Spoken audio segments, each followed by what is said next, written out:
Ako ba, pinapunta mo lang talaga dito para maglaro? Hindi kasi ako makatulog eh. Hindi ka makatulog.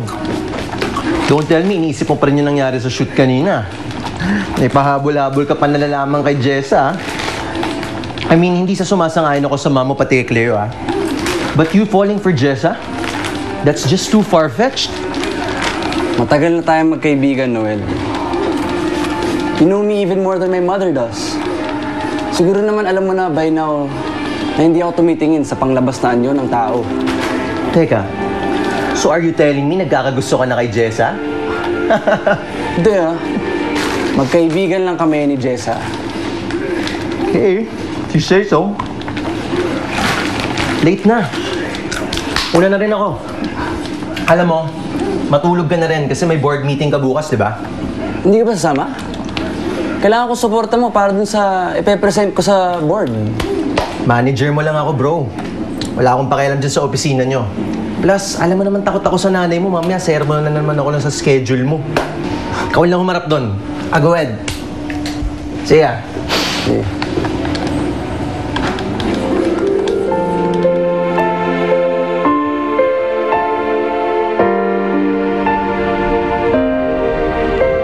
Morning. Morning, Ma. And sino to? Si Jessa po. Ang mahiwagang Jessa. Mukhang totoo nga lahat ng sinasabi nila tungkol sa'yo, Iha. Angelo, follow me.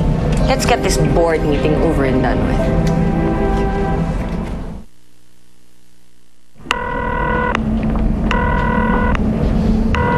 Hello?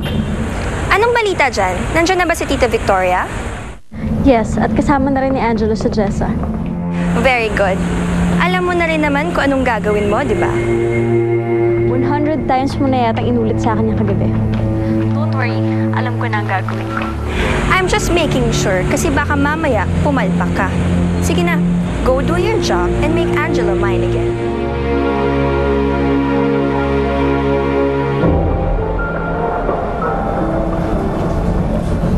This chart represents our market share sa upper middle class, the high class consumers. Angelo, wala kang pinakikita sa amin na hindi namin alam na. We know we're number one, Iho. Yes, Ma. But let me finish. Now, this chart represents Rango's market share from the middle class, pababa. And as we can see, wala ang pangalan natin dito. Of course wala, Angelo. We don't cater to this market. Ano ka ba? Eh, yan ang problema ng kumpanya natin.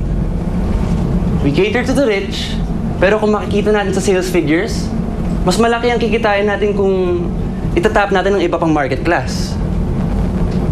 So my proposal is that we create a new line for Rango. Kasi mas kikita tayo kung ang target market natin ay ang masa. Hindi ba ma-eliminate nito ang existing consumers natin? Tinatangkilik nila ang Rango because they know that it is an elite brand. Well, that's why I'm creating a separate line. Okay.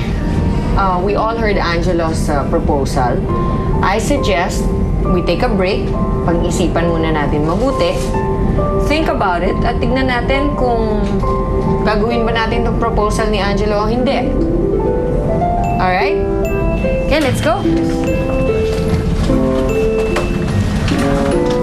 Good job, son.